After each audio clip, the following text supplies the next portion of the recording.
ਸਨਮਾਨਯੋਗ ਗੁਰੂ ਰੂਪ ਸਾਧ ਸੰਗਤ ਜੀਓ, ਫਤਿਹ ਪ੍ਰਵਾਨ ਕਰਨੀ। ਵਾਹਿਗੁਰੂ ਜੀ ਕਾ ਖਾਲਸਾ, ਵਾਹਿਗੁਰੂ ਜੀ ਕੀ ਫਤਿਹ। ਧਰਮ ਦੇ ਅਨੰਤ ਪਹਿਲੂ ਨੇ, ਅਨੰਤ ਰੂਪ ਨੇ, ਔਰ ਹਰ ਪਹਿਲੂ ਦੀ ਆਪਣੀ ਆਪਣੀ ਵਿਚਾਰ ਹੈ। ਧਰਮ ਦੀ ਦੁਨੀਆ ਵਿੱਚ ਕਰਮ ਦੀ ਬਹੁਤ ਵੱਡੀ ਚਰਚਾ ਹੈ। ਅੱਜ ਆਪਾਂ ਇਸ ਨੂੰ ਹੀ ਗੁਰਬਾਣੀ ਦੀ ਰੋਸ਼ਨੀ ਵਿੱਚ ਪੜ੍ਹਨ ਦੀ, ਸਮਝਣ ਦੀ, ਸੋਚਣ ਦੀ, ਵਿਚਾਰਨ ਦੀ ਕੋਸ਼ਿਸ਼ ਕਰਦੇ ਹਾਂ। ਕਰਮੇ ਕਰਮੇ ਹੋਏ ਵਿਚਾਰ, ਸੱਚਾ ਆਪ ਸੱਚਾ ਦਰਬਾਰ। ਉਹ ਪ੍ਰਭੂ ਸੱਚਾ ਹੈ, ਉਸ ਦਾ ਦਰਬਾਰ ਸੱਚਾ ਹੈ, ਉਸ ਦਾ ਨਿਆਂ ਸੱਚਾ ਹੈ। ਉਸ ਤੋਂ ਕੋਈ ਬੇਇਨਸਾਫੀ ਨਹੀਂ ਆਉਂਦੀ, ਕੋਈ ਦਬਾਅ ਪਾ ਕੇ ਉਸ ਦਾ ਫੈਸਲਾ ਨਹੀਂ ਬਦਲਾਇਆ ਜਾ ਸਕਦਾ, ਕੁਝ ਲਾਲਚ ਦੇ ਕੇ ਉਸ ਦੀ ਕਲਮ ਤੋੜੀ ਨਹੀਂ ਜਾ ਸਕਦੀ, ਕੋਈ ਹੋਰ ਕਿਸੇ ਪ੍ਰਕਾਰ ਦਾ ਲੋਭ ਲਾਲਚ ਰੱਖ ਕੇ ਉਹਦੇ ਫੈਸਲੇ ਨੂੰ, ਉਸਦੇ ਇਰਾਦੇ ਨੂੰ ਨਾ ਮੋੜਿਆ ਜਾ ਸਕਦਾ, ਨਾ ਤੋੜਿਆ ਜਾ ਸਕਦਾ। ਇਸ ਵਾਸਤੇ ਕਹਿੰਦੇ ਨੇ ਉਹ ਅਟਲ ਹੈ, ਉਸ ਦਾ ਨਿਆਂ ਅਟਲ ਹੈ। ਉਹ ਆਪ ਸੱਚ ਹੈ, ਉਸ ਦਾ ਨਿਆਂ ਸੱਚ ਹੈ।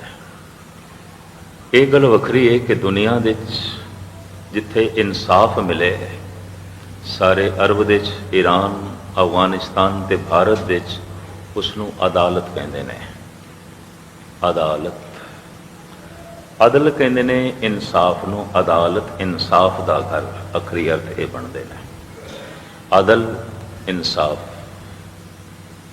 ਅਦਾਲਤ ਇਨਸਾਫ ਦਾ ਘਰ। ਮੁਨਸਫ ਜਿਹੜਾ ਇਨਸਾਫ ਕਰੇ, ਮੁਨਸਫ ਜੋ ਇਨਸਾਫ ਕਰੇ। ਅਦਾਲਤ ਜਿੱਥੇ ਅਦਲ ਹੋਵੇ, ਜਿੱਥੇ ਇਨਸਾਫ ਹੋਵੇ। ਬਾਕੀ ਦੁਨੀਆ ਬਾਰੇ ਤੇ ਸ਼ਾਇਦ ਮੇਰੀ ਇਤਨੀ ਜਾਣਕਾਰੀ ਨਾ ਹੋਵੇ, ਪਰ ਭਾਰਤ ਬਾਰੇ ਮੇਰੀ ਜਾਣਕਾਰੀ ਹੈ। ਉੱਥੇ ਤੇ ਅਗਰ ਪੈਸੇ ਹਨ ਤੇ ਇਨਸਾਫ ਖਰੀਦ ਲਓ, ਅਗਰ ਤਾਕਤ ਹੈ ਤੇ ਇਨਸਾਫ ਖੋ ਲਓ। ਜੇ ਤਾਕਤ ਨਹੀਂ ਹੈ ਇਨਸਾਫ ਖੋਣ ਦੀ, ਤੇ ਜੇ ਪੈਸਾ ਨਹੀਂ ਹੈ ਇਨਸਾਫ ਖਰੀਦਣ ਦੀ, ਤਾਂ ਇਨਸਾਫ ਮੁਫਤ ਦੇ ਉੱਥੇ ਕਿਸੇ ਨੂੰ ਨਹੀਂ ਮਿਲਦਾ। ਹੈ ਤੇ ਬਹੁਤ ਸਾਰੇ ਦੇਸ਼ਾਂ 'ਚ ਵੀ ਇਸ ਤਰ੍ਹਾਂ ਨਾਮ ਹੀ ਆਉਂਦਾ ਅਦਾਲਤ। ਅਦਲ ਕਿੱਥੇ ਮਿਲਦਾ ਹੈ, ਇਨਸਾਫ ਕਿੱਥੇ ਮਿਲਦਾ ਹੈ? ਪਰ ਸੱਚਾ ਆਪ ਸੱਚਾ ਦਰਬਾਰ। ਪਰਮਾਤਮਾ ਸੱਚਾ ਹੈ, ਉਸ ਦਾ ਦਰਬਾਰ ਸੱਚਾ ਹੈ, ਉਸ ਦਾ ਨਿਆਂ ਵੀ ਸੱਚਾ ਹੈ। ਉਸ ਦੇ ਦਰਬਾਰ ਵਿੱਚ ਕੀ ਆਉਂਦਾ ਹੈ? ਕਰਮੀ ਕਰਮੀ ਹੋਏ ਵਿਚਾਰ, ਸੱਚਾ ਆਪ ਸੱਚਾ ਦਰਬਾਰ। ਉਸ ਦੇ ਦਰਬਾਰ ਵਿੱਚ ਕਰਮਾਂ ਦੀ ਵਿਚਾਰ ਆਉਂਦੀ ਹੈ, ਮਨੁੱਖ ਦੀ ਸ਼ਕਲ ਸੂਰਤ ਦੀ ਨਹੀਂ, ਮਨੁੱਖ ਦੇ ਕਰਮਾਂ ਦੀ। ਇਸ ਨੂੰ ਖੋਲ੍ਹਣ ਤੋਂ ਪਹਿਲੇ ਮੈਂ ਅਰਜ਼ ਕਰਾਂ, ਇਸ ਪ੍ਰਿਥਵੀ ਦੇ ਉੱਤੇ ਜਿਸ ਤੇ ਅਸੀਂ ਰਹਿੰਦੇ ਹਾਂ, ਦੋ ਤਰ੍ਹਾਂ ਦੀ ਦੁਨੀਆ ਧਰਮ ਨੇ ਮੰਨੀ ਹੈ, ਭੋਗ ਭੂਮੀ, ਕਰਮ ਭੂਮੀ। ਇੱਕ ਉਹ ਜੀਵ ਨੇ ਜੋ ਸਿਰਫ ਇੰਜ ਕਹਿ ਲਓ ਜੀਵਨ ਬਤੀਤ ਕਰਨ ਲਈ ਆਏ ਨੇ, ਭੋਗ ਭੋਗਣ ਲਈ ਆਏ ਨੇ। ਖਾ ਲੈਣਾ, ਪੀ ਲੈਣਾ, ਸੋ ਲੈਣਾ ਤੇ ਸਰੀਰ ਦੀ ਜ਼ਰੂਰਤਾਂ ਦੀ ਪੂਰਤੀ ਕਰ ਲੈਣੀ ਹੈ, ਬਸ। ਪਸ਼ੂ ਜਗਤ, ਭੋਗ ਭੂਮੀ। ਮਨੁੱਖ ਨੂੰ ਆਖਿਆ ਗਿਆ ਇਹ ਭੋਗ ਭੂਮੀ ਦੇ ਨਾਲ ਨਾਲ ਕਰਮ ਭੂਮੀ ਹੈ। ਇਹ ਕੁਝ ਭੋਗਣ ਦੇ ਨਾਲ ਨਾਲ ਕਰਨ ਲਈ ਆਇਆ ਹੈ। ਇਸ ਵਾਸਤੇ ਸਿਰਫ ਭੋਗ ਭੂਮੀ ਨਹੀਂ ਹੈ। ਭੂਮੀ ਕਹਿੰਦੇ ਧਰਤੀ ਨੂੰ। ਪਸ਼ੂ ਕੀ ਨੇ? ਭੋਗਾਂ ਦੀ ਧਰਤੀ। ਮਨੁੱਖ ਕੀ ਹੈ? ਕਰਮ ਭੂਮੀ। ਇਸ ਵਾਸਤੇ ਸਾਹਿਬ ਕਹਿੰਦੇ ਨੇ ਕਰਮ ਭੂਮ ਮੈਂ ਭੋਵੋ ਨਾਮ। ਇਹ ਤੇ ਕਰਮ ਭੂਮੀ ਹੈ। ਮਨੁੱਖ ਕਰਮ ਭੂਮੀ ਹੈ, ਪਸ਼ੂ ਭੋਗ ਭੂਮੀ ਨੇ। ਪਸ਼ੂ ਆਪਣੇ ਕਰਮਾਂ ਅਨੁਸਾਰ ਵਿਕਾਸ ਨਹੀਂ ਕਰ ਸਕਦਾ।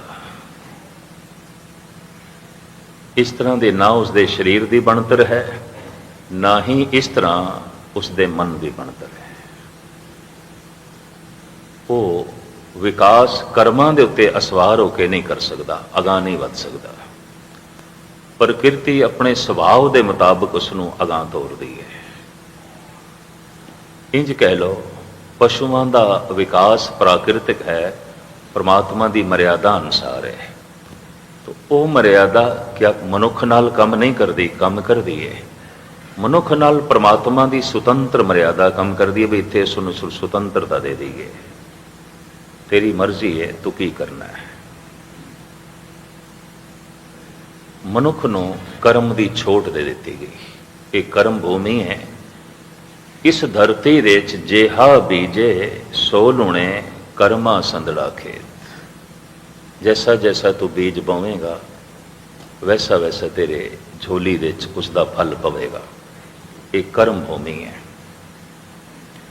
ਚੂੰਕਿ ਖੁੱਲ ਇਤਨੀ ਪਰਮਾਤਮਾ ਨੇ ਦੇ ਦਿੱਤੀ ਮਨੁੱਖ ਨੂੰ, ਤੋ ਸਤਪੁਰਸ਼ਾਂ ਨੇ, ਬ੍ਰਹਮ ਗਿਆਨੀਆਂ ਨੇ ਕਿਹਾ ਇਹ ਖੁੱਲ ਵੀ ਤੇ ਤੇਰੀ ਦਿੱਤੀ ਹੋਈ ਹੈ, ਪਰ ਸਾਡਾ ਕੀ? ਸਾਡੇ ਕੋਲ ਤਾਂ ਕੁਝ ਵੀ ਨਹੀਂ ਹੈ, ਕੁਝ ਵੀ ਨਹੀਂ ਹੈ ਸਾਡੇ ਕੋਲ।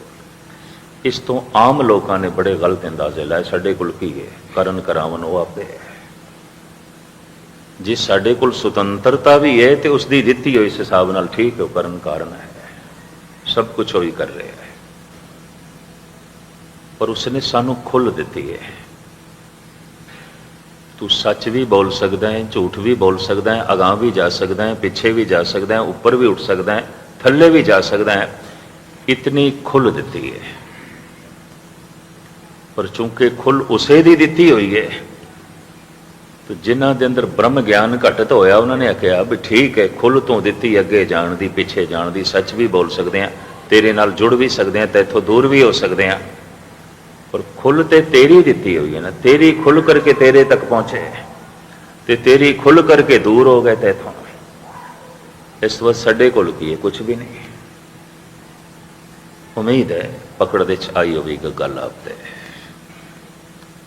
ਕਈ ਦਫਾ ਸਤਪੁਰਸ਼ ਜਿਸ ਸਿਖਰ ਦੇ ਉੱਤੇ ਬੋਲਦੇ ਨੇ ਨਾ, ਆਮ ਲੋਕਾਂ ਦੀ ਉਹ ਸਿਖਰ ਨਹੀਂ ਹੁੰਦੀ। ਉਹਨਾਂ ਦੇ ਖੜੇ ਹੋਣ ਦਾ ਤਲ ਕੁਛ ਹੋਰ ਹੁੰਦਾ ਹੈ, ਔਰ ਉਹ ਜਿਸ ਤਲ ਤੋਂ ਬੋਲ ਰਹੇ ਹੁੰਦੇ ਨੇ ਉਹ ਤਲ ਕੁਛ ਹੋਰ ਹੈ। ਇਸ ਵਾਸਤੇ ਕਈ ਦਫਾ ਸਤਪੁਰਸ਼ ਕਹਿੰਦੇ ਕੁਛ ਨੇ, ਜਗਤ ਸਮਝਦਾ ਕੁਛ ਹੈ।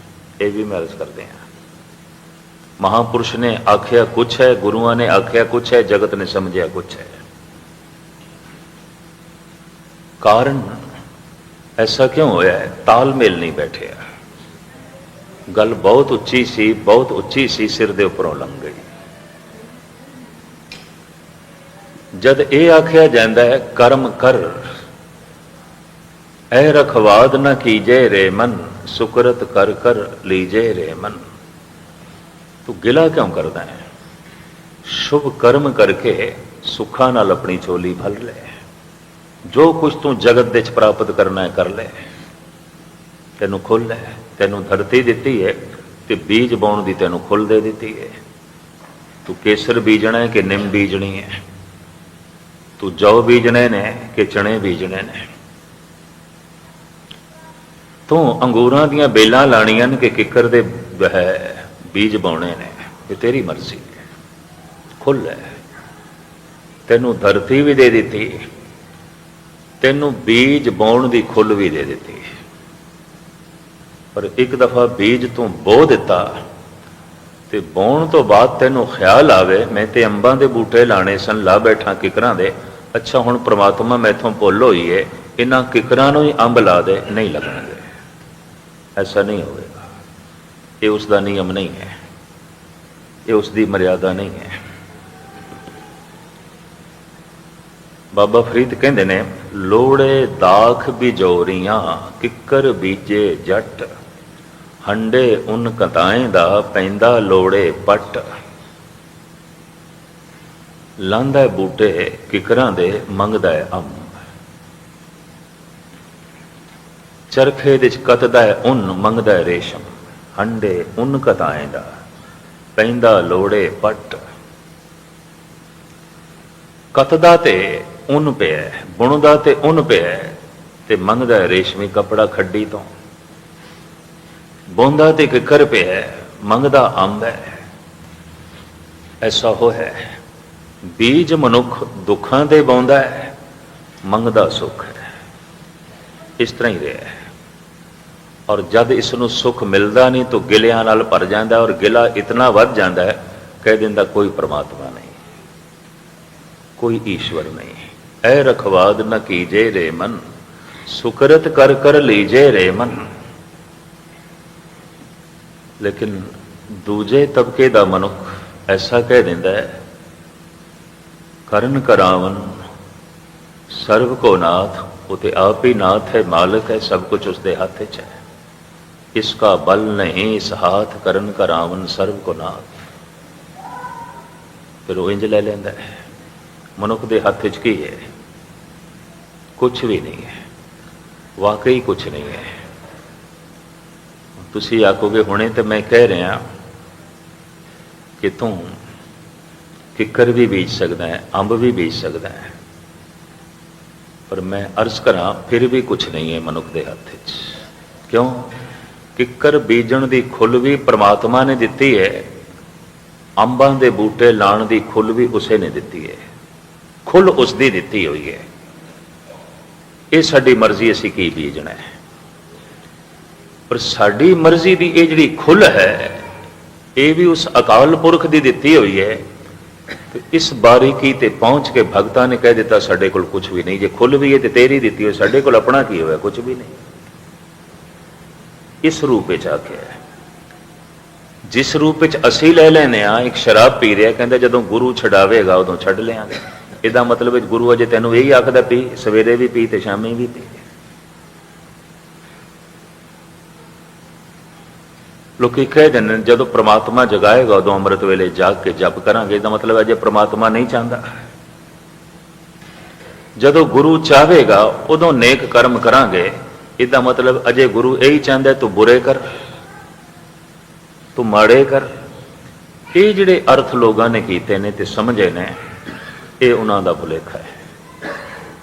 ਤੇ ਇਸ ਵਕਤ ਦੀ ਵਿਚਾਰ ਦਾ ਆਧਾਰ ਜਿਹੜੀ ਪੰਕਤੀ ਮੈਂ ਚੁਣੀ ਹੈ ਧੰਨ ਗੁਰੂ ਨਾਨਕ ਦੇਵ ਜੀ ਮਹਾਰਾਜ ਦੀ, ਕਰਮੇ ਕਰਮੇ ਹੋਏ ਵਿਚਾਰ, ਸੱਚਾ ਆਪ ਸੱਚਾ ਦਰਬਾਰ।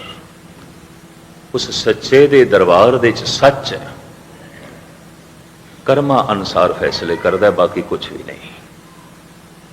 ਔਰ ਆਪ ਦੀ ਗਿਆਤ ਲਈ ਅਰਜ਼ ਕਰਾਂ, ਮਹਾਤਮਾ ਬੁੱਧ ਨੇ ਇੱਥੇ ਤੱਕ ਐਲਾਨੀਆਂ ਕਹਿ ਦਿੱਤਾ, ਭਗਵਾਨ ਦੀ ਫਿਕਰ ਬਾਅਦ ਦੇ 'ਚ ਕਰੀ, ਕਰਮ ਦੀ ਫਿਕਰ ਪਹਿਲੇ ਕਰੀ।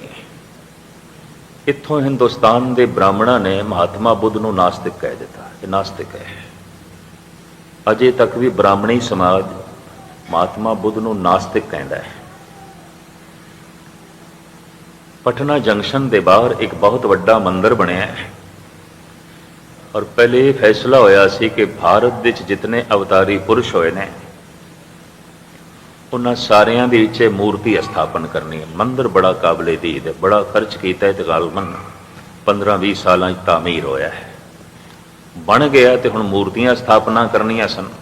ਕ੍ਰਿਸ਼ਨ ਦੀ ਕਰ ਦਿੱਤੀ, ਰਾਮ ਦੀ ਕਰ ਦਿੱਤੀ, ਸ਼ਿਵ ਜੀ ਦੀ ਹੋ ਗਈ, ਵਿਸ਼ਨੂੰ ਦੀ ਹੋ ਗਈ, ਬ੍ਰਹਮੇ ਦੀ ਹੋ ਗਈ, ਹਨੂਮਾਨ ਦੀ ਹੋ ਗਈ। ਬਹੁਤ ਸਾਰੇ ਦੇਵੀ ਦੇਵਤਾਵਾਂ ਦੀ ਅੰਦਰ ਮੂਰਤੀਆਂ ਉਹ ਜੋ ਹੈ ਸਜਾਉਂਦੇ ਗਏ। ਉਹਨਾਂ ਦੇ ਨਾ ਜਦ ਮੂਰਤੀਆਂ ਦਾ ਆਰਡਰ ਦਿੱਤਾ ਗਿਆ ਸੀ ਤੇ ਮਹਾਤਮਾ ਬੁੱਧ ਦੀ ਮੂਰਤੀ ਵੀ ਮੰਗਾਈ, ਅਜੇ ਤੱਕ ਬਾਹਰ ਪਈ ਹੈ, ਝਗੜਾ ਚੱਲ ਰਿਹਾ। ਇਹ ਨਹੀਂ ਸਥਾਪਨ ਕਰਨੀ, ਇਹ ਨਾਸਤਿਕ ਹੈ, ਇਹਨੂੰ ਅੰਦਰ ਨਹੀਂ ਟਿਕਾਣਾ। ਉਹ ਮੂਰਤੀ ਵੀ ਮੰਦਿਰ ਦੇ ਬਾਹਰ ਪਈ ਹੈ, ਝਗੜਾ ਚੱਲ ਰਿਹਾ ਹੈ। ਇਸ ਮੰਦਿਰ ਦੇ ਵਿੱਚ ਸਥਾਪਨ ਨਹੀਂ ਹੋ ਸਕਦਾ, ਇਹ ਤੇ ਨਾਸਤਿਕ ਹੈ। ਇਹ ਤੇ ਵਰਨ ਵੰਡ ਨੂੰ ਵੀ ਨਹੀਂ ਮੰਨਦਾ। ਇਤਨੇ ਵੱਡੇ ਵਕਤ ਦੇ ਅਵਤਾਰੀ ਪੁਰਸ਼ ਨੂੰ ਨਾਸਤਿਕ ਕਿਉਂ ਆਖਿਆ? ਉਸਨੇ ਆਪਣੇ ਭਿਕਸ਼ੂਆਂ ਨੂੰ ਕਿਹਾ ਰੱਬ ਦੀ ਫਿਕਰ ਬਾਅਦ ਵਿੱਚ ਕਰਨਾ, ਪਹਿਲੇ ਕਰਮ ਦੀ ਫਿਕਰ ਕਰਨਾ, ਕਿਉਂਕਿ ਉਸਨੇ ਵੀ ਫੈਸਲਾ ਕਰਮ ਦੇ ਮੁਤਾਬਕ ਕਰਨਾ ਹੈ। ਤੇ ਜਦ ਕਰਮ ਦੇ ਮੁਤਾਬਕ ਹੀ ਫੈਸਲਾ ਉਸਨੇ ਕਰਨਾ ਹੈ ਤਾਂ ਉਹਦੀ ਫਿਕਰ ਇਤਨੀ ਕਰਨ ਦੀ ਲੋੜ ਨਹੀਂ। ਤੂੰ ਕਰਮ ਦੀ ਫਿਕਰ ਕਰ, ਉਸਦੇ ਹੁਕਮ ਦੀ ਫਿਕਰ ਕਰ, ਉਸਦੇ ਵਿਧਾਨ ਦੀ ਫਿਕਰ ਕਰ, ਉਸਦੇ ਬਣਾਏ ਹੋਏ ਨਿਯਮ ਦੀ ਫਿਕਰ ਕਰ, ਤੂੰ ਕਰਮ ਦੀ ਫਿਕਰ ਕਰ। तो बौद्ध भिक्षुओं ਦੇ एक वाक प्रचलित हो गया, कर्म ही भगवान है। भगवान ही भगवान है ऐसा नहीं, कर्म ही भगवान है। तो इस तो की होया, ब्राह्मणा ने कह दिता भगवान भगवान नहीं है, कर्म भगवान है। ये नास्तिक ने ਅੱਜ ਤੱਕ ਸਨਾਤਨੀ ਜਗਤ ਦੇ ਵਿੱਚ ਮਹਾਤਮਾ ਬੁੱਧ ਦਾ ਸਨਮਾਨ ਨਹੀਂ ਬਣ ਸਕਿਆ। ਬੌਧ ਭਿਕਸ਼ੂਆਂ ਲਈ ਅੱਜ ਤੱਕ ਜਗ੍ਹਾ ਨਹੀਂ ਬਣ ਸਕੀ। ਇਹ ਤੇ ਨਾਸਤਿਕ ਹੈ। ਪਰ ਇੱਕ ਸਚਾਈ ਹੈ, अगर वो नास्तिक है तो फिर दुनिया च कोई भी आस्तिक नहीं है। इतनी गहरी ध्यान साधना करने वाला, इतना भरोसा रखने वाला,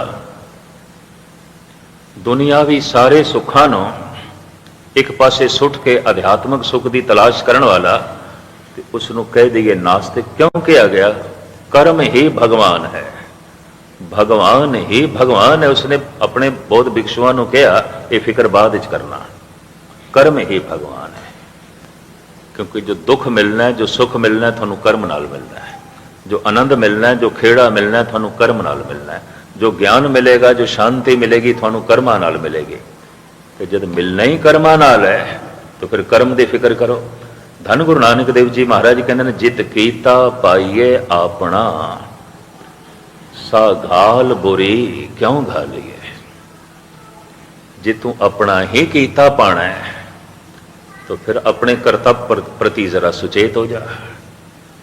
कहते ने मनुख होवेगा सुचेत, अपने कर्मां दे प्रति सुचेत नहीं है। अगर किधरे कर्मां दे प्रति सुचेत आउंदा तो दुनिया इतनी दुखी नहीं होनी सी।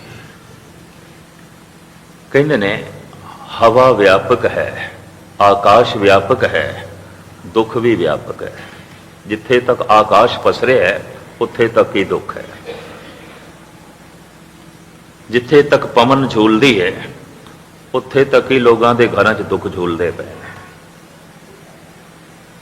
मनुखता दुखी है।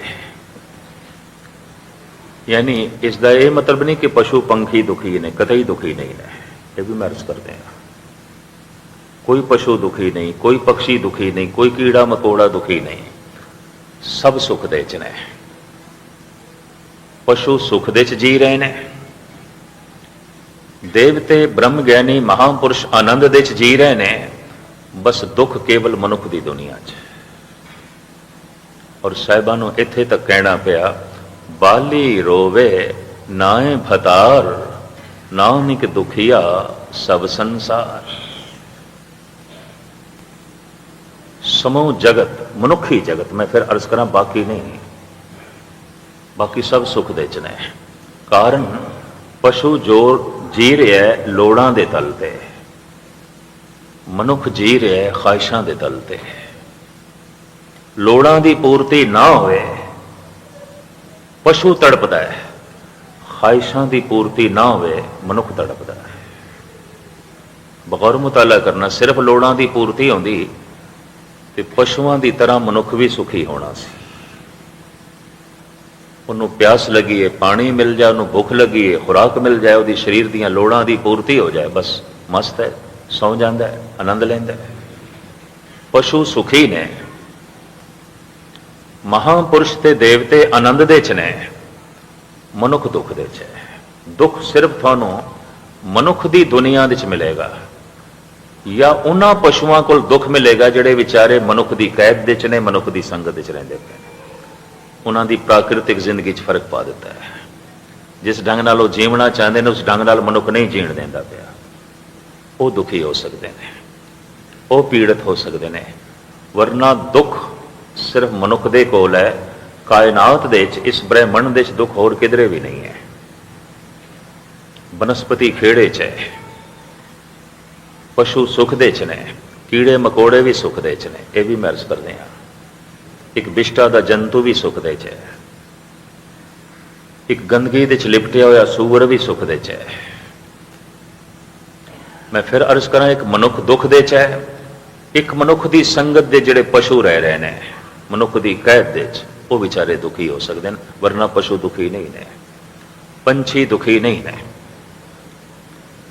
पशु जी रहे ने लोड़ां दे तल दी पूर्ति ते, लोड़ां पूरियां हो गई, सुखी। मनुख लोड़ां दे नाल नाल जी रहा है ख्वाहिशां दे तल ते। लोड़ां पूरियां ना होवन पशु तड़पदा है, ख्वाहिशां पूरियां ना होवन मनुख बेचैन होंदा है, मनुख तड़पदा है। ते ख्वाहिशां दा एक होर बड़ा भयंकर नियम है एक ख्वाहिश पूरी होवे ना तो पूरी होंदियां होंदियां वो 10 ख्वाहिशां नूं जन्म दे जाती है।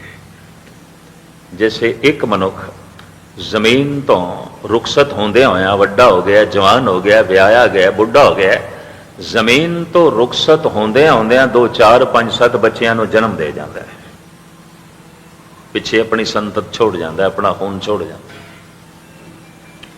जमीन तो रुखसत होंदे होंदे मनुख 2 4 बच्चे छोड़ जाता है। एक ख्वाहिश पूरी होंदियां होंदियां, एक ख्वाहिश मरदियां मरदियां 5 10 ख्वाहिशां नूं जन्म दे जाती है। हुण पूरी एक हुई है तो 10 होर पैदा हुई हैं, फिर उन्हां च पूरी एक हुई है तो फिर 10 20 होर पैदा हो गई ने, तो रोज़ रोज़ तो ख्वाहिशां वधदियां जाणगियां, ख्वाहिशां दी भीड़। इस तरह जिवें मौत दर घट जाए तो जन्म दर वध जाए तो मनुखां दी भीड़ हो जाती है। ख्वाहिश पूरी तो कोई कोई होंदी है, ये भी मैं अर्ज करते हैं, होंदी वो भी कर्म अनुसार है, उंज नहीं। कुछ संतां महापुरुषां दे डेरे इस वास्ते चल पैंदे जे 100 बंदे गए ने तो 60 का तो उंज ही कर्म बनन वाला होंदा है, उंज ही गल सिरे चढ़न वाली होंदी। वो जिहड़ी 60 बंदियां दी गल सिरे चढ़ जाती है ना, वो कहंदे ने इस डेरे करके संत करके साडी गल बनी है। वो फिर 60 कम से कम होर 60 नूं ले आंदे ने, तो उन्होंने चों भी कुछ एक दी गल तो उंज ही बनन वाली होंदी, जे डेरे ना भी जाते तां भी बननी सी। ये भी मर्ज करते हैं, जे ना भी तीर्थां ते जाते तां भी बननी सी। बस पखंड इस तरह दुनिया दे वधदा है अज्ञान दे असर ते। एक ख्वाहिश पूरी होंदियां होंदियां 10 ख्वाहिशां नूं जन्म दे जाती है। तो इस तरह ख्वाहिशां दी भीड़ वधदी जाती है, वधदी जाती है। पशु लोड़ां दे तल ते जींदे ने, मनुख ख्वाहिशां दे तल ते जीवदे ने। लोड़ां दी पूर्ति ना होवे ते पशु तड़पदा है, ख्वाहिशां दी पूर्ति ना होवे मनुख तड़पदा है। और सारियां ख्वाहिशां किस दियां पूरियां गन? कतई नहीं। एक दिन मनुख ही पूरा हो जाता है, खत्म हो जाता है। ख्वाहिशां कितनियां पूरियां होंदियां ने? हजारों ख्वाहिशें साथ लेकर दम निकलता है। अली कहंदा एक एक श्वास दे अंतिम समय कितनियां ख्वाहिशां निकलदियां जड़ियां अंदर पईयां सन, जगह मल के बैठियां सन, बई अज साडी गल बनेगी, अज साडी गल बनेगी। गल की बननी? वो श्वास ही निकल गए हैं। हजारों ख्वाहिशें साथ लेकर दम निकलता है। मुख्तसर जो है मैं अर्ज करा, दुख केवल मनुख की दुनिया च है। ऋषिकेश दे अज तो कोई गालबन 25-26 साल पुरानी गल होगी। रामकली राग का शब्द चल रहा सी, सहन सरदान दे इंद्र रोआया, परशुराम रोवे घर आया। जपजी साहब तो लैके उत्थे रागमाला तक संपूर्ण कथा होंदी है। और उत्थे एक नियम है, 5 साल भोग पाते ने लाजमी, ताकि विद्यार्थियों को ज्ञान मिलता रहे। उस दौरान 1 महीना दास भी हाज़री भरदा रहे। जदों दास कथा कर रहा सी, रामकली लाग चलिया तो यह शब्द भी आ गया, जिस दियां आखिलियां पंक्तियां सन, बाली रोवे नाए भतार, नानक दुखिया सब संसार, मन्ने नाव सोई जन जाए, अवरी कर्म न लेखे पाए। ये पंक्ति मनुख ने अपनी तरफों बनाई हुई ने। नानक दुखिया सब संसार, सो सुखिया जिस नाम आधार। इस तरह की पंक्ति गुरु ग्रंथ साहब विच नहीं है, इस तरह नहीं है। ये तो लोगों ने अपने कोलों बना लिया, जिन्होंने बोध नहीं है, समझ नहीं है। बाली रोवे नाए भतार, नानक दुखिया सब संसार, मन्ने नाव सोई जन जाए, अवरी कर्म न लेके लाए। इसकी वजाहत दास ने किधरे 2 दिन की थी। बड़ा एक दार्शनिक सियाणा साधु सिंध के इलाके का सी, भेख भगवा। अजकल उसका डेरा करनाल दे च बहुत ज़ईफ हो गया है। वो भी किधरे बैठा सी। कथा की समाप्ति तो बाद खड़ा हो गया। साधुओं का इकट्ठ सी, जो 30-40 सरोते बैठे सन, साधु ही सन, निर्मले उदासीन। मैनू कहन लगा मस्कीन जी, ये जो गुरु नानक ने आख्या है ये अति उपमा अलंकार है। ਸਾਹਿਤਕ ਦੁਨੀਆ ਵਿੱਚ, ਕਵਿਤਾ ਦੀ ਦੁਨੀਆ 'ਚ ਅਲੰਕਾਰਾਂ ਨੂੰ ਵਰਤਿਆ ਜਾਂਦਾ ਹੈ, ਗਹਿਣਿਆਂ ਨੂੰ, ਗੱਲ ਨੂੰ ਸਜਾਉਣ ਵਾਸਤੇ, ਬੋਲਾਂ ਨੂੰ ਸਜਾਉਣ ਵਾਸਤੇ। ਜੈਸੇ ਗੁਰੂ ਨਾਨਕ ਦੇਵ ਜੀ ਮਹਾਰਾਜ ਕਹਿੰਦੇ ਨੇ, ਮੁਖ ਝੂਠ ਵਿਭੂਖਨ ਸਾਰੰਗ, ਐ ਬ੍ਰਾਹਮਣ ਬੋਲਦਾ ਤੇ ਝੂਠ ਪਿਆ, ਪਰ ਤੂੰ ਗਹਿਣੇ ਸੱਚ ਦੇ ਪਵਾ ਦਿੱਤੇ ਨੇ, ਉਸਨੂੰ ਬੜਾ ਸ਼ਿੰਗਾਰ ਦਿੱਤਾ ਹੈ ਤੂੰ। ਤੇ ਹੁਣ ਲੋਕਾਂ ਨੂੰ ਇੰਝ ਪ੍ਰਤੀਤ ਹੁੰਦਾ ਪਿਆ ਜਿਵੇਂ ਸੱਚ, ਝੂਠ ਨੂੰ ਵੀ ਸ਼ਿੰਗਾਰ ਦਈਏ, ਚਮਕਾ ਦਈਏ, ਚੱਲਦਾ ਹੈ, ਬੜੇ ਸੋਹਣੇ ਢੰਗ ਨਾਲ ਚੱਲਦਾ ਹੈ, ਚੱਲਦਾ ਸੱਚ ਦੇ ਆਸਰੇ ਤੇ ਗਹਿਣੇ ਸੱਚ ਦੇ ਹੀ ਪਵਾਉਣੇ ਪੈਂਦੇ ਨੇ। ਕੋਈ ਝੂਠ ਆਪਣੇ ਰੂਪ ਵਿੱਚ ਚੱਲ ਨਹੀਂ ਸਕਦਾ ਜਿੰਨੇ ਚਿਰ ਤੱਕ ਉਸ ਨੂੰ ਸੱਚ ਨਾਲ ਨਾ ਜੋੜੀਏ। ਝੂਠ ਬੋਲਣ ਵਾਲਾ ਵੀ ਕਹਿੰਦਾ ਮੈਂ ਸੱਚ ਕਹਿ ਰਿਹਾ, ਜੋੜਨਾ ਉਸ ਨੂੰ ਸੱਚ ਨਾਲ ਹੀ ਪੈਂਦਾ। ਭਾਵੇਂ ਝੂਠ ਹੈ ਪਰ ਗਹਿਣੇ ਉਸ ਨੂੰ ਸੱਚ ਦੇ ਪਵਾਉਣੇ ਪੈਂਦੇ ਨੇ, ਸ਼ਿੰਗਾਰ ਉਸ ਨੂੰ ਸੱਚ ਦਾ ਦੇਣਾ ਪੈਂਦਾ ਹੈ। ਇੱਕ ਤੇ ਇਹ ਹੈ, ਇੱਕ ਹੁੰਦਾ ਅਤੀ ਉਪਮਾ ਅਲੰਕਾਰ। जैसे किसी ਨੂੰ ਕਹਿ ਦੇਣਾ ਤੇਰੇ ਜਿਹੜੇ ਦੰਦ ਨੇ ਤੇ ਮੋਤੀਆਂ ਵਰਗੇ ਨੇ, ਅਤੀ ਉਪਮਾ ਅਲੰਕਾਰ। ਇਹ ਮੁਖੜਾ ਤੇ ਚੰਨ ਦੀ ਤਰ੍ਹਾਂ ਹੈ, ਅਤੀ ਉਪਮਾ ਅਲੰਕਾਰ। ਸਾਹਿਤਿਕ ਦੁਨੀਆ ਵਿੱਚ, ਕਾਵਿ ਦੁਨੀਆ ਵਿੱਚ ਇਸ ਦੀ ਆਪਣੀ ਮਹਾਨਤਾ ਹੈ, ਇਸ ਨੂੰ ਮੰਨਦੇ ਨੇ। ਮੈਨੂੰ ਕਹਿਣ ਲੱਗੇ ਗੁਰੂ ਨਾਨਕ ਦੇ ਕੋਲ ਹਿਰਦਾ ਜੋ ਸੀ ਉਹ ਸੰਗੀਤਕਾਰ ਦਾ ਸੀ ਤੇ ਕਵੀ ਦਾ ਸੀ, ਸ਼ਾਇਰ ਦਾ ਸੀ। ਕਿ ਸਤਿਗੁਰਾਂ ਨੇ ਅਤੀ ਉਪਮਾ ਅਲੰਕਾਰ ਵਰਤੇ ਹੈ ਤੇ ਤੁਸੀਂ ਕੱਲ ਤੇ ਅੱਜ 2 ਘੰਟੇ ਲਾਏ ਨੇ, ਦੁੱਖ ਹੀ ਦੁੱਖ ਹੈ ਬਈ, ਆਸਮਾਨ ਵਿਆਪਕ ਹੈ ਤੇ ਦੁੱਖ ਵਿਆਪਕ ਹੈ, ਹਵਾ ਵਿਆਪਕ ਹੈ ਤੇ ਦੁੱਖ ਵਿਆਪਕ ਹੈ। ਕਹਿਣ ਲੱਗੇ ਮੈਂ ਸਹਿਮਤ ਨਹੀਂ, ਇਹ ਅਤੀ ਉਪਮਾ ਅਲੰਕਾਰ ਹੈ। ਤੇ ਅਤੀ ਉਪਮਾ ਅਲੰਕਾਰ ਨੂੰ ਇਤਨਾ ਸਪਸ਼ਟ ਨਹੀਂ ਕਰੀਦਾ ਜਿਤਨਾ ਤੁਸੀਂ ਕੀਤਾ ਹੈ। ਮੈਨੂੰ ਇੰਝ ਕਹਿਣ ਲੱਗਾ, ਆਖਿਰ ਮਨੁੱਖੀ ਦੁਨੀਆ 'ਚ ਕਿਧਰੇ ਆਨੰਦ ਵੀ ਹੈ, ਖੇੜਾ ਵੀ ਹੈ, ਖੁਸ਼ੀਆਂ ਵੀ ਹਨ, ਔਰ ਇਸੇ ਨੂੰ ਵਜ਼ਾਹਤ ਕਰਕੇ ਤੇ ਪੱਕੀ ਮੋਹਰ ਲਾ ਦੇਣੀ ਕਿ ਨਾਨਕ ਦੁਖੀਆ ਸਭ ਸੰਸਾਰ ਇਹ ਸ਼ੋਭਾ ਨਹੀਂ ਦਿੰਦਾ। ਮੈਂ ਕਿ ਮਹਾਂਪੁਰਖੋ ਸਿਆਣੇ ਹੋ ਤੁਸੀਂ, ਚਿੰਤਕ ਹੋ, ਔਰ ਉਮਰ ਦੇ ਲਿਹਾਜ਼ ਵਿੱਚ ਵਾਕਈ ਮੈਂ ਉਹਨਾਂ ਦੇ ਸਾਹਮਣੇ ਬਹੁਤ ਛੋਟਾ ਸੀ, ਔਰ ਵਿਦਿਆ ਪੜ੍ਹਾਈ ਚਿੰਤਕ ਦੇ ਵਿੱਚ ਉਹਨਾਂ ਦੀ ਦੁਨੀਆ ਬੜੀ ਅੱਗੇ ਸੀ, ਕਿਉਂਕਿ ਵਿਚਾਰ ਵਟਾਂਦਰਾ ਅਕਸਰ ਚੱਲਦਾ ਰਹਿੰਦਾ ਸੀ। ਪਰ ਇਸ ਤਰ੍ਹਾਂ ਵੀ ਉਹ ਹਿੰਮਤ ਕਰ ਲੈਣਗੇ ਕਿ ਸਾਰਿਆਂ 'ਚ ਖੜੇ ਹੋ ਕੇ ਇੰਝ ਕਹਿਣਗੇ। ਉਸ ਦਿਨ ਮੈਂ ਉਹਨਾਂ ਦੀ ਬਹਿਬਲਤਾ ਦੇਖੀ, ਬਿਲਕੁਲ ਅਸਹਿਮਤੀ। ਕਹਿਣ ਲੱਗੇ ਨਹੀਂ, ਇਹ 2 ਘੰਟੇ ਤੁਸੀਂ ਲਾਇਆ ਐਵੇਂ ਜ਼ਾਇਆ ਕੀਤੇ, ਦੁੱਖ ਇਤਨਾ ਨਹੀਂ ਹੈ। ਇਹ ਗੁਰੂ ਨਾਨਕ ਨੇ ਅਤੀ ਉਪਮਾ ਅਲੰਕਾਰ ਵਰਤਿਆ ਹੈ, ਜਿਸ ਨੂੰ ਤੁਸੀਂ ਹੂ ਬਹੁ ਸੱਚ ਕਰਕੇ ਬਿਆਨ ਪੈ ਕਰਦੇ ਹੋ। ਇਹ ਅਲੰਕਾਰ ਹੈ, ਗਹਿਣਾ ਹੈ, ਭੂਸ਼ਣ ਹੈ, ਵਾਸਤਵਿਕ ਐਸਾ ਨਹੀਂ ਹੈ। ਮੈਂ ਕਿਹਾ ਮੈਨੂੰ ਤੇ ਵਾਸਤਵਿਕ ਐਸਾ ਹੀ ਦਿਖਾਈ ਦਿੰਦਾ ਹੈ, ਔਰ ਜੋ ਗੁਰੂ ਨਾਨਕ ਨੇ ਆਖਿਆ ਇਹ ਅਤੀ ਉਪਮਾ ਅਲੰਕਾਰ ਨਹੀਂ ਹੈ। ਇਹ ਖਸਮ ਦੇ ਬੋਲ ਨੇ, ਇਹ ਸਤ ਬਚਨ ਨੇ, ਇਹ ਸੰਪੂਰਨ ਬਚਨ ਨੇ। ਅਤੀ ਉਪਮਾ ਅਲੰਕਾਰ ਕਲਪਨਾ ਹੁੰਦਾ ਹੈ, ਫਿਰ ਤੇ ਗੁਰਬਾਣੀ ਨੂੰ ਕਲਪਨਾ ਆਖਣਾ ਪਏਗਾ। ਇਹ ਕਲਪਨਾ ਨਹੀਂ ਹੈ, ਇਹ ਸੱਚ ਹੈ।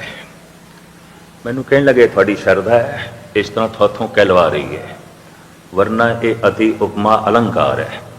ਤੇ ਮੈਂ ਤੁਹਾਨੂੰ ਕੱਲ ਸੱਚ ਦਾ, ਸੁੱਖ ਦਾ ਸਰੂਪ ਦਿਖਾਵਾਂਗਾ, ਫਿਰ ਤੁਹਾਡੀ ਜ਼ਬਾਨ ਕਬੂਲ ਕਰ ਲਏਗੀ ਕਿ ਦੁਨੀਆ 'ਚ ਨਿਰਾ ਦੁੱਖ ਨਹੀਂ, ਸੁੱਖ ਵੀ ਹੈ। ਮੈਂ ਕਿਹਾ ਠੀਕ ਹੈ, ਅਗਰ ਇਸ ਤਰ੍ਹਾਂ ਤੁਸੀਂ ਪ੍ਰਤੱਖ ਰੂਪ ਵਿੱਚ ਕੋਈ ਸੁੱਖ ਦਾ ਸਰੂਪ ਦਿਖਾਓਗੇ ਤਾਂ ਫਿਰ ਜ਼ਰਾ ਸੋਚਾਂਗੇ। ਜਿੱਥੇ ਤੱਕ ਮੇਰਾ ਇਰਾਦਾ ਹੈ, ਮੇਰੀ ਸੋਚਣੀ ਹੈ, ਐਸੀ ਨੌਬਤ ਨਹੀਂ ਆਵੇਗੀ। ਤੁਸੀਂ ਇਸ ਤਰ੍ਹਾਂ ਦਾ ਕੋਈ ਪ੍ਰਮਾਣ ਪੇਸ਼ ਨਹੀਂ ਕਰ ਸਕਦੇ। ਉਹ ਹੱਸ ਪਏ ਉੱਥੇ, ਤੇ ਉਹਨਾਂ ਦੀ ਹੱਸੀ ਇੰਝ ਸੀ ਜਿਵੇਂ ਕਟਾਕਸ਼, ਜਿਵੇਂ ਤਨਸ, ਵੀ ਜਿਵੇਂ ਮੂਰਖ ਕੁਝ ਸਮਝਦਾ ਨਹੀਂ। ਉਹ ਜਦ ਚਲਾ ਗਿਆ, ਯਕੀਨ ਜਾਣੋ ਉਸ ਦਿਨ ਸਾਰਾ ਦਿਨ ਰਿਹਾ ਮੈਂ ਵੀ ਬੇਚੈਨ। ਮੈਂ ਕਿ ਪਤਾ ਨਹੀਂ ਕੀ ਦਿਖਾਏਗਾ, ਕੀ ਲਿਆਵੇਗਾ। ਕਿਧਰੇ ਐਸਾ ਤੇ ਨਹੀਂ ਕਿ ਮੈਂ ਹੀ ਕੋਈ ਜ਼ਿਆਦਾ ਕਹਿ ਗਿਆ ਤੇ ਗੱਲ ਇਤਨੀ ਮੈਂ ਸਪਸ਼ਟ ਨਾ ਕਰ ਸਕਾਂ।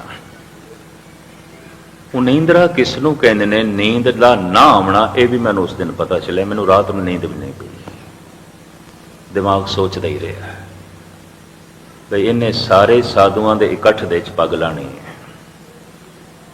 सियाणा बड़ा है, चिंतक बड़ा है, सूझवान है, कई किताबां दा लिखारी है, संस्कृत ते फारसी ते अरबी दा महापंडित है।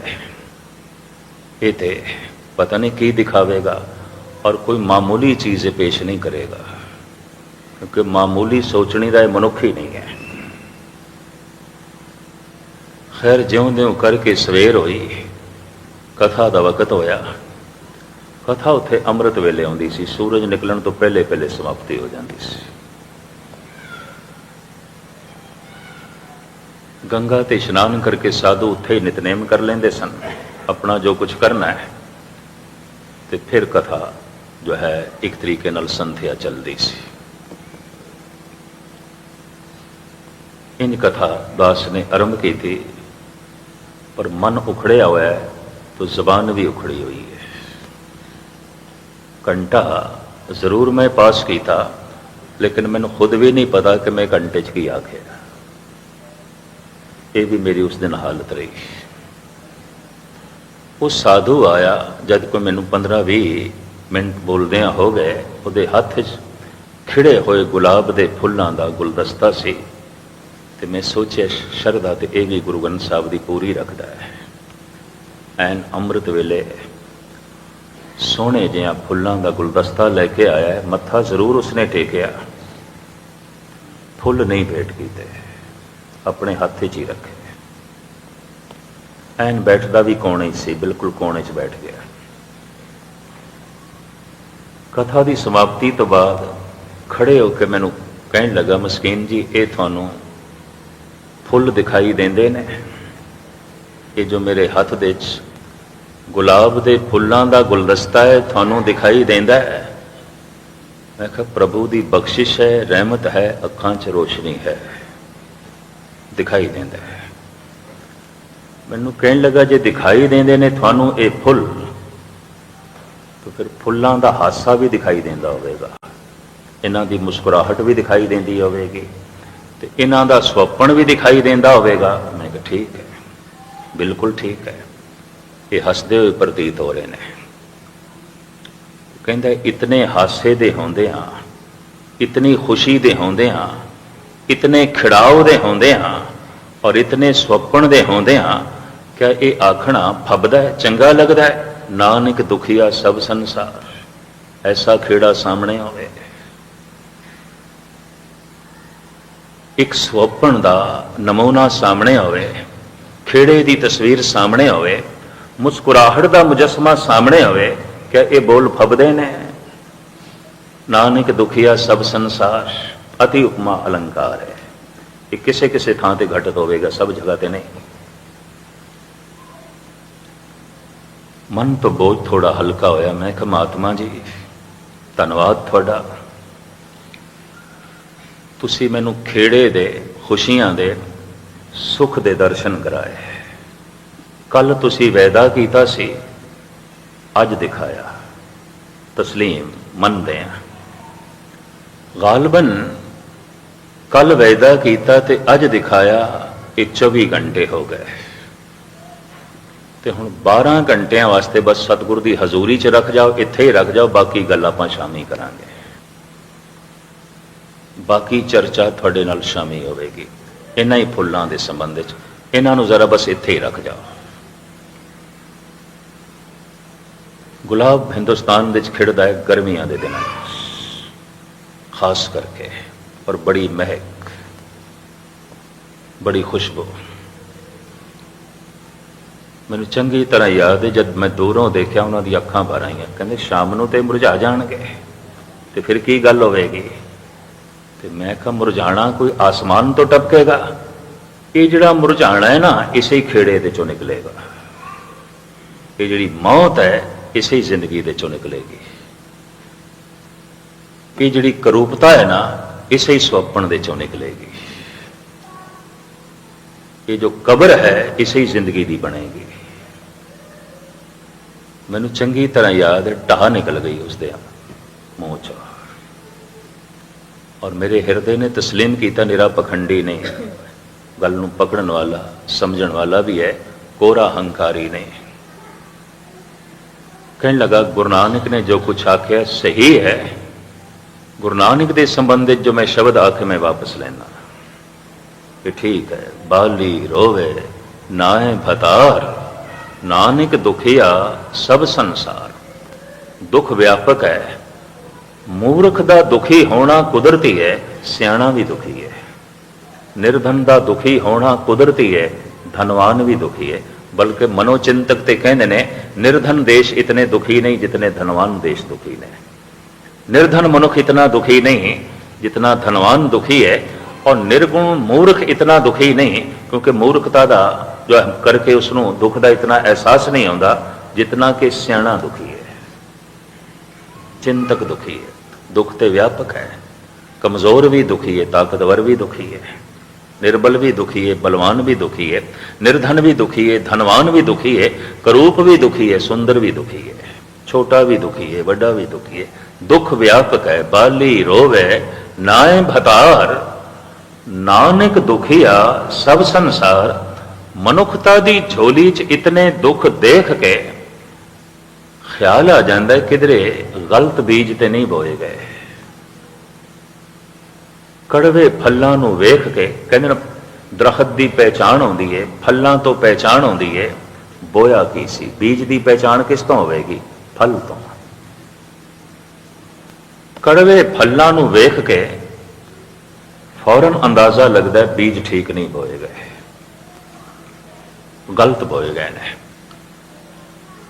अजोकी साइंस सफल हो गई है बीज दे वृक्ष वेखण दे और बीज दे फल वेखण दे। ऐसिया खुरदबीना तैयार हो गई ने, साइंटिस्ट वेख लेंदे ने ये ऐसा फुल निकलेगा, ऐसा फल निकलेगा, और फुलों का यह रंग होगा, फल इतने आकार का होगा अगर अनुकूल धरती मिल गई। बीज दे फल वेखण दे सफल होया है साइंटिस्ट विज्ञानक, कर्मां दे फल वेखण दे सफल होया है संत भगत। उन्होंने दिस पिया कर्मां दे बीज दे इहदे चों दुख निकलेगा, इहदे चों कलेश निकलेगा, इस दे चों सुख निकलेगा, इस दे चों आनंद निकलेगा। उहदे कोल अपनी दृष्टि। इस वास्ते उसने विज्ञान ने कोशिश की थी बीज चंगे वधिया बनाई है। तो पहले नालों वधिया बीज ने, पहले नालों चंगियां कणकां दी फसल है, फलों की फसल है, फुलों की फसल है, और बहुतात दे है, बड़े सोहने ढंग नाल है। अगर इस तरह ना होंदा तो इस वधी हुई आबादी की शायद इतनी पूर्ति भी नहीं हो सकती सी। बीज नूं वधिया करन दे साइंस का बहुत बड़ा हथ है, और साइंटिस्ट सफल होया है बीज दे फल वेखण दे। संत सफल होया कर्म दे फल वेखण दे। इस कर्म चो दुख निकलेगा, इस कर्म चो सुख निकलेगा, इस कर्म चो परम आनंद निकलेगा। और ये नियम परमात्मा ने आप बनाया है।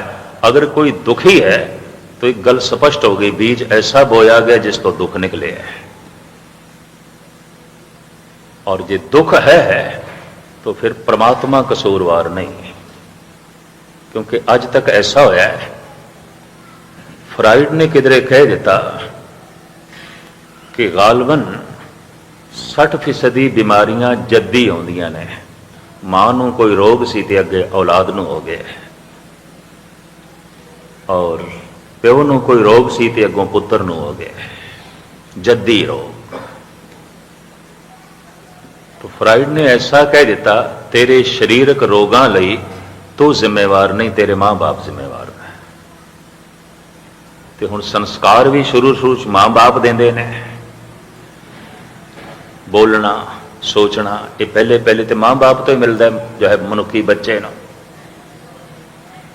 तो फ्राइड ने ऐसा कह दिता, तेरे सोग ते चिंता लई तेरे मां बाप जिम्मेवार ने, और तेरे शरीरक रोग लई तेरे मां बाप जिम्मेवार ने।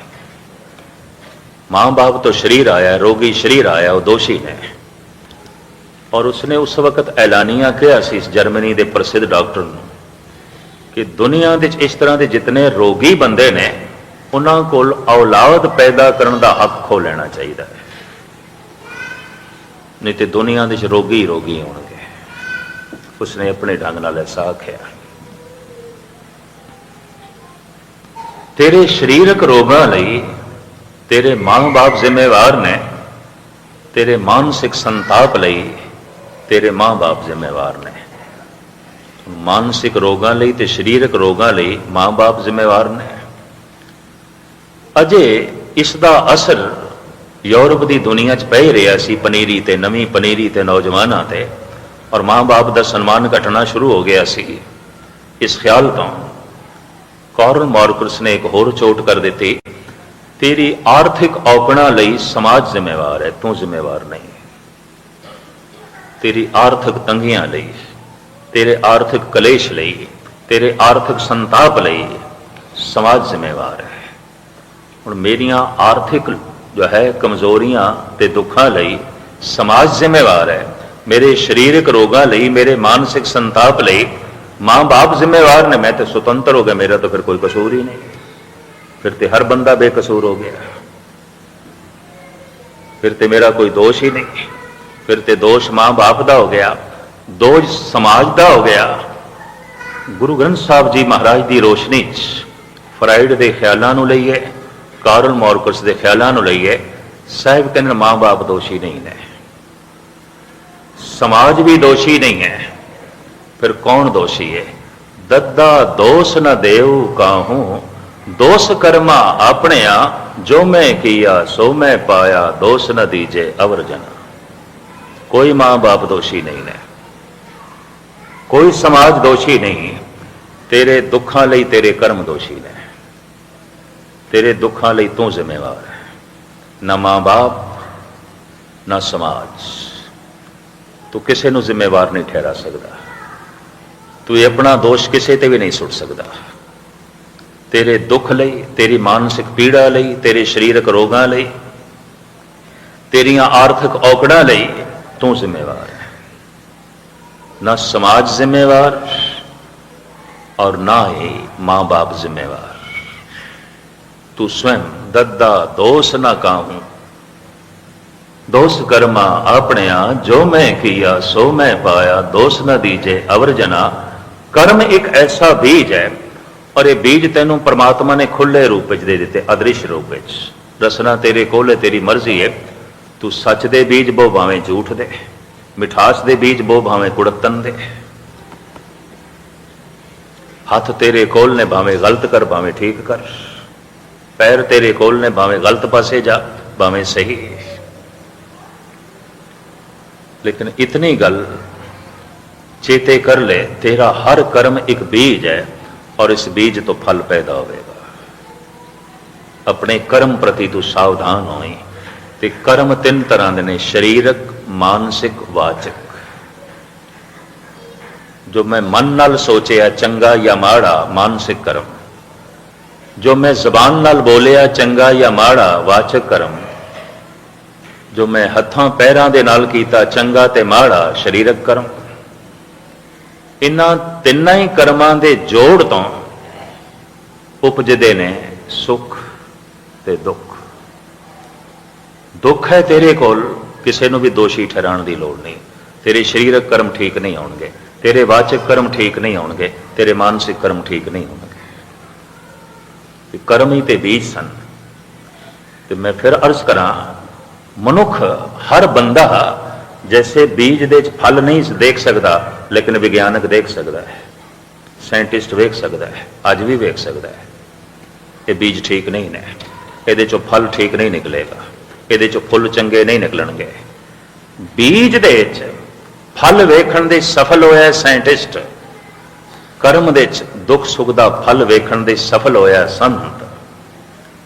बीजां की छटाई की साइंटिस्ट ने, कर्मां की छटाई की संत ने, गुरु ने, पीर पैगंबर ने। इन्हां कर्मां नूं जिंदगी तो एक पासे कर दो, नहीं तो दुख ही दुख होणगे। और इन्हां कर्मां नूं झोली दे च पा लो जे सुख तू चाहना है। ये रब्बी विधान जद महात्मा बुद्ध के सामने आया, उन्हें अपने भिक्षुआं नूं कहा, रब नूं नंबर 2 ते रखो, कर्म नूं नंबर पहले पिछे रखो रब नूं, क्योंकि रब ने भी एक नियम बना दिता है कि जैसा कर्म वैसी प्रारब्ध, इसे बीच चो दुख सुख निकलणगे। और उसका विधान भी अटल, उसका नियम भी अटल। ये नहीं अगर वो फैसले बदलता है, नियम बदलता है, तो फिर उसके फैसले कमजोर ने, उसका कोई भी विधान अटल नहीं है, नेचल नहीं है। फिर ना परमात्मा नेचल है, ਉਹਦੇ नेचल होने का सबूत कितों मिलता है, ਉਹਦਾ नियम नेचल है। भारत का जिहड़ा राष्ट्रीय विधान है ना, जिस दे मुताबिक मुल्क नूं चलाया जाता, कॉन्स्टिट्यूशन, इस दे विच गालबन 150 तो भी ज्यादा दफा तरमीम हो चुकी है, संशोधन हो चुका है, अमेंडमेंट हो चुकी है, 150 तो भी वध। जब जब देखा गया विधान, ये मुताबिक देश नूं चलाना औखा है, तब्दीली ये मुताबिक देश नूं चलाना औखा है, फिर तब्दीली। इसका मतलब है 150 दफा पहले हुई है। जी पहले उस विधान नूं सही मन के देश नूं चलाया जाता रहा, तो साल 2 साल बाद 10 साल बाद पता चलिया नहीं ये गलत है, संशोधन करो। तो की पता हुण भी जिस ढंग नाल चला रहे हो ये भी कोई सही है, ये भी संशोधन करना पे, और कितनी दफा करना पे, 150 दफा तो कर चुके। क्या परमात्मा भी अपने विधान दे संशोधन करता है, तरमीम करता है? अगर तरमीम करता है तो यह मतलब वो कोल भुलां होंदियां ने, गलतियां होंदियां ने, ਉਹਦਾ नियम भी अटल नहीं है, ਉਹਦਾ विधान भी अटल नहीं है।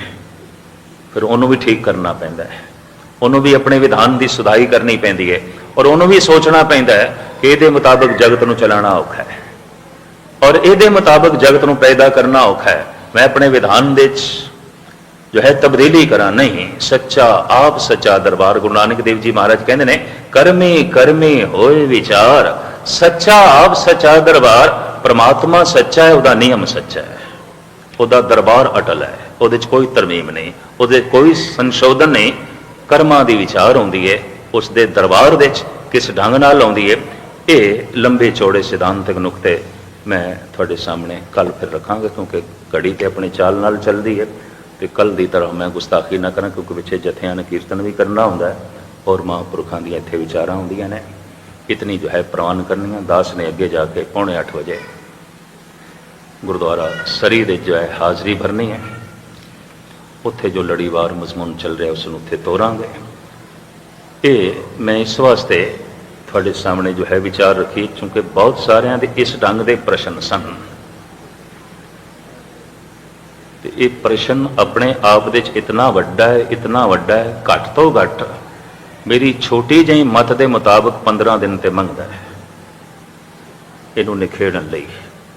ते 1-2 दिन दे दास ने निखेड़ा करना है। भावें इस संबंध गुरु ग्रंथ साहब जी महाराज सैकड़े शब्द ने, कलगीधर पातशाह के बहुत सारे वाक ने, भाई गुरदास जी ने इस दे उत्ते बहुत वड्डी मगजमारी की है, और नंद लाल ने भी अपनियां रायां पेश कीतियां ने।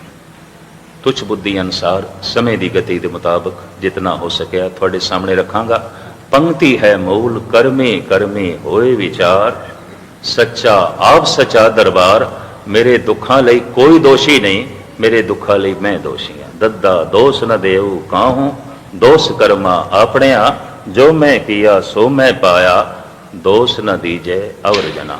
समाप्ति। वाहिगुरू जी का खालसा, वाहिगुरू जी की फतेह।